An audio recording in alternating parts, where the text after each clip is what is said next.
We want to continue and to matters education now. And 7 students from Kisumu Girls High School are this morning expected to appear before a Kisumu court in relation to student unrest.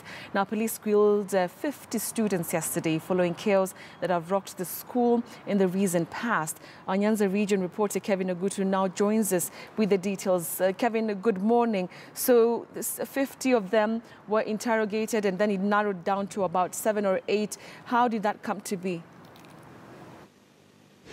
Well, a very good morning, Betty, and not a particularly good morning here in Kisumu for education among the members of the education fraternity, given that some 7 students at Kisumu Girls High School are expected to take plea before Chief Magistrate Julius Ngarngar at the Magistrates Court right here in Kisumu. So what's happening is that, remember, this is happening just about a week after they resumed their classes upon the closure of the school following the unrests that were reported about a fortnight ago. So this is the latest and an unfortunate development, because upon return and upon being given the timetable for the examinations, there was unrest and there were allegations that there was a possible arson being planned by the student, and therefore the security details moved in with speed, and by yesterday evening, about 50 girls who were interrogated on the same, and the police narrowed to 7 who are supposed to take plea this morning at the Magistrates Court.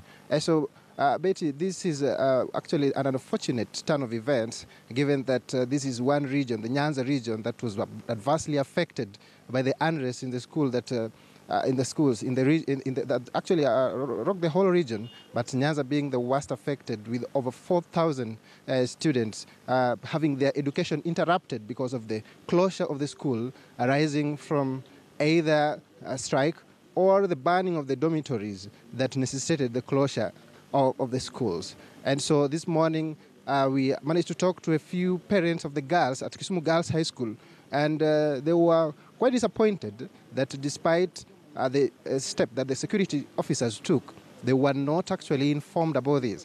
They actually learned on their own, and quite a number of them have already flocked the courtroom, ready to see what's happening to the girls. And as I mentioned, this is actually the most recent incident regarding the strikes in school. So I will be waiting to see. We just, after this, we'll be heading to the courtroom because it's just about to start, and probably get to see what happens there, the turn of events right in the courtroom, Betty. Kevin, just before I let you go to focus on what's happening in court, do we know the specifics of what exactly these girls could have done?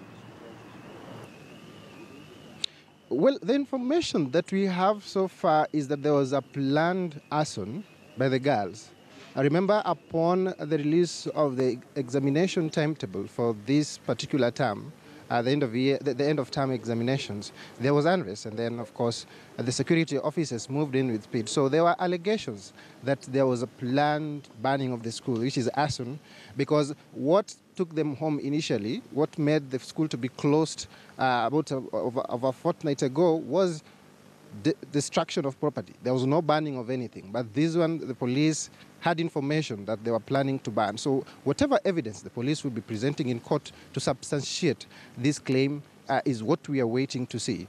What we know so far is that these girls were planning to burn the institution in protest of the timetable that was so released. Some are talking about exam fever, you may call it that. But then these are just allegations. So that's why we are waiting to get to know more from what transpires in the courtroom. Betty. All right, Kevin Ogutu there reporting from Kisumu, just following up on that particular case that is set to happen in Kisumu with regard to 7 girls who were arrested with regard to the unrest in school.